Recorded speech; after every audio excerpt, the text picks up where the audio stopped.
नेपाल मुस्लिम शान्ति समाज, नेपाल मुस्लिम शान्ति समाज, नेपाल मुस्लिम शान्ति समाज। दाजुभाइहरू, तपाईँहरू जुन स्क्रिनमा यो तस्बिर हेरिराख्नु भएको छ अथवा भिडियो हेरिराख्नु भएको छन्, पैसा दिएको दृश्य हेरिराख्नु भएको छन्, यो कहीँको होइन, यो सर्लाही जिल्ला मोहनपुर गाउँको छ।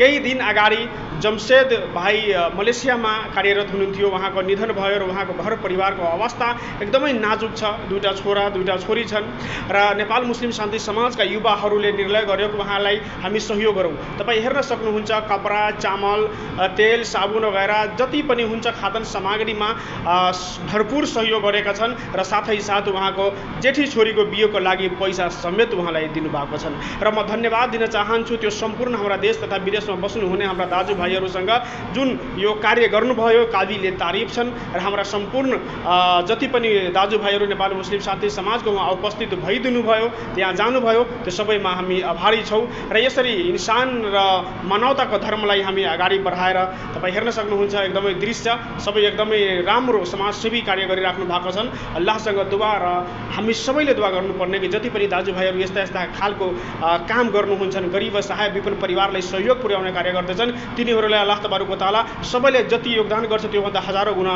बढी अता फरमाओस्। र म फेरि एकचोटि भन्न चाहन्छु सम्पूर्ण मोहनपुर निवासीका दाजुभाइहरूलाई कि तपाईँहरू पनि यसरी हामीसँग मिलेर गरिब असहाय विपन्न परिवारलाई सहयोग पुर्याउने कार्य गर्नु। मानवता र इन्सानियतको धर्मभन्दा ठुलो कुनै धर्म हुँदैन। तपाईँ अर्को दृश्य हेरिराख्नु भएको छ, त्यही गाउँको एउटा हाम्रो पीडित परिवार छन्, जुन परिवारको घर परिवारको अवस्था एकदमै नाजुक छ।